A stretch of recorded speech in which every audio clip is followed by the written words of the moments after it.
Je m'appelle Sam Ndautal, je suis le directeur régional du développement rural de Kaolack. Je représente aujourd'hui Monsieur le ministre de l'Agriculture, Monsieur le Dr Mabouba Diagne, ainsi que Monsieur le secrétaire d'État chargé de l'organisation paysanne, Monsieur Alphaba, à cette journée de lancement des vacances agricoles du Sénégal. Bon, je vais commencer donc par dire que la manifestation d'aujourd'hui, la journée de lancement, donc, illustre parfaitement un sursaut patriotique des jeunes, mais aussi un engagement populaire de la population de Kaolack pour l'atteinte de l'objectif de souveraineté alimentaire. Et il faut rappeler que l'atteinte de cet objectif est bien à notre portée dès lors que la volonté politique est acquise et nous avons aussi les ressources naturelles et les ressources humaines qu'il faut. Il suffit tout juste que tout le monde en ait la conscience que la souveraineté alimentaire interpelle chaque citoyen sénégalais, 18 millions que nous sommes, parce qu'il y va de notre sécurité. Parce que tout le monde sait que ce n'est pas une question, on n'est pas dans la sécurité dès lors que une partie du ventre de 18 millions de Sénégalais est accrochée à l'extérieur. Donc voilà, nous magnifions donc cet engagement politique, mais aussi nous magnifions donc cette mobilisation des populations pour donc contribuer à l'atteinte de la souveraineté alimentaire.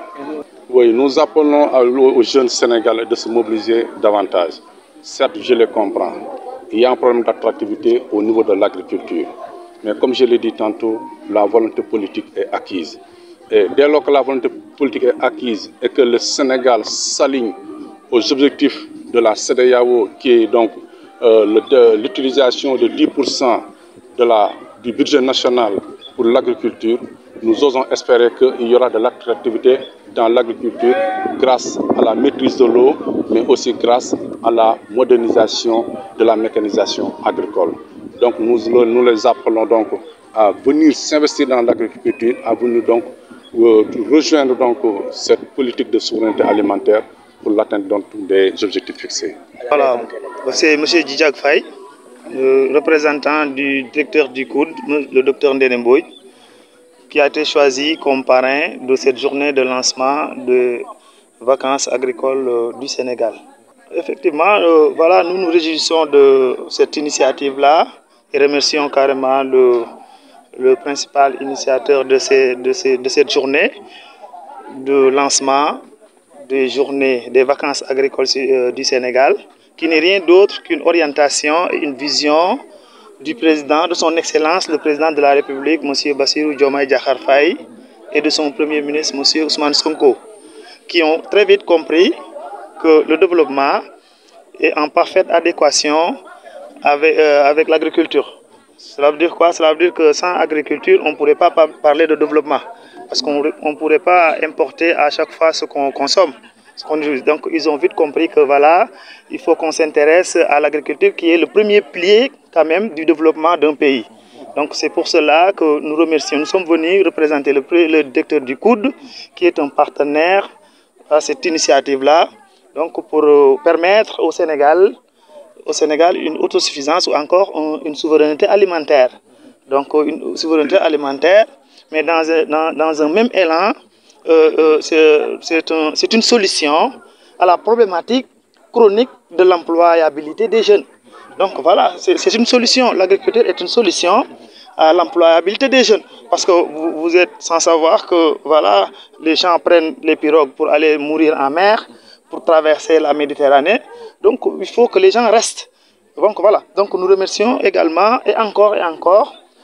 l'initiateur qui est Cheikh Baye Niass. Cheikh Baye Niass qui a compris très vite aussi que le bassin arachidier devrait prendre cette initiative-là, cette politique-là du président de la République en main. Et il l'a fait. Donc nous, on est venus en appui, en appoint, pour lui permettre de concrétiser cette vision-là du président de la République. Nous avons fait le lancement des vacances agricoles du Sénégal.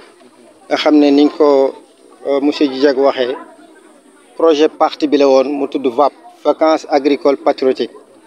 mais ñi def ko vacances agricoles du Sénégal mais ba tey benn la ndax patriotique mooy ku bëgg sa réew sénégalais yi am nañu yaakaar ne bëgg nañ seen réew ndax ba tànn jotee tànn neen koo xam ne ñëpp am nañ ci moom yaakaar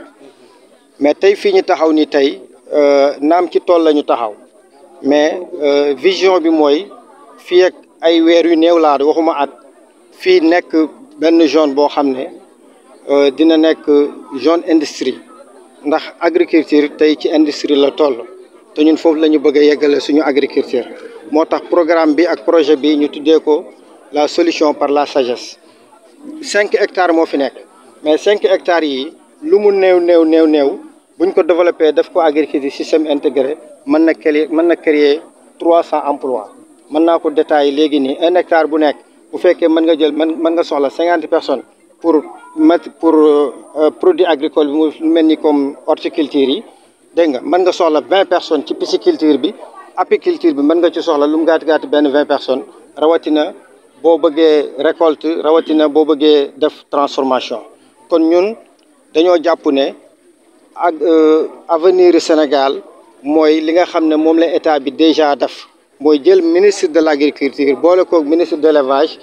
dégg nga ba pare am objectif mooy ñi am souveraineté alimentaire waaye amut ci loolu mu créer secrétaire d'État chargé des coopératives ay encadrement paysan kon ñii li ñu wax ne bëgg nañu Sénégal moom boppam ci wàllu di dundal Sénégal bay dundal ñeneen ñi ngi ci yoon wi lan moo ci des mooy askan bi moo tax ñun ñi nga xam ne ay entrepreneur agricole lañu ñu soobuwaat dugal suñu loxo ci lii oo ci jeunesse bi waaye tamit oo ci rawatina jigéen ñi comme ni ma ko waxee sànq kenn du wax développement bàyyi jigéen ñi moo tax tey journée bi dañuy ñëw fii ci tool yi defee ko fi defuñu politique sur ay salle wala ci ay place dañuy ñëw ba ci suuf si li nga xam ne suuf du fenn ñu ñëw fi ji fi di ñaan yàlla mu sax dégg nga ba ñu góob ko buñ paree ñu transformé ko ba génnee ci valeur ajoutée ndax exemple bi ñëpp gis nañ ko fii ci bassin agricole nga xam ne gerte gi ñu am ak si néew ñu ngi koy produire fii nii di ci génnee diwlin di ci génnee ràkkal di ci génnee beurre di ci génnee ba ci génnee saabu ak pâte dentifrice te loolu ak chocolat ak rawatina aliment de bétail kon suñu taxawaay fii tey mooy daal am kontante wax ñëpp nañu vacances bi incha allahu rabbi souveraineté alimentaire bu ñu góorgóorloo ñëpp dugal seen loxo ci mbay mi comme ni ko président bëggee dinañ am objectif bi te moom déjà commencé na loolu te mi ngi koy tiitaroo te wax na ne dina jël 10% def ko ci agriculture waaye lim tegagum pour mu jëm ci agriculture bi wan na yoon bi moom ak premier ministre am waaye rawatina ministre de l'agriculture ak ñi ci aju suñu kàddu daal du kàddu dara lu dul ne ñun xam nañu yoon bi te am nañu yaakaar ne buñ ñu tegee loxo tuuti rek loolu dinañ ko mën a def ndax fii liñ fi jot a def li ci ëpp suñu moyen bopp la ak ci yeneen ak yeneen te noonu lañ koy continuer di ko defee parce que dañoo war a bokk ci ñun ñu indi solution ci réew mi moo tax ñu wax solution bu ànd ak sagesse naam soppite bu ànd ak xarañteef naam Sénégal dafa soxla ñu soppi ñu jubal dafa soxla ñu jubbanti waaye loolu ci nuñ koy defee loolu ku ko mën a def mooy foog nga am xikma foog nga am sagesse pour mën ko def moo tax ñun ñu bëgg a def programme tool bii nii tuddee ko tool solution par la sagesse nga xam ne dafay nekk modèle ñu tasaare ko ci diwaanu Saloum yëpp ba nga xam ne dinañ ci mën a jëriñu 1 hectare rek mën nga ci créer 50 emplois wala plus te loolu lu mën a nekk la lu factuel la ndax boobaa agriculture système intégré nga dañ ci def mbay dañ ci def càmm dañ ci def napp dañ ci def transformation Sénégal jëm ci kanam salaamaaleykum wa rahmatullah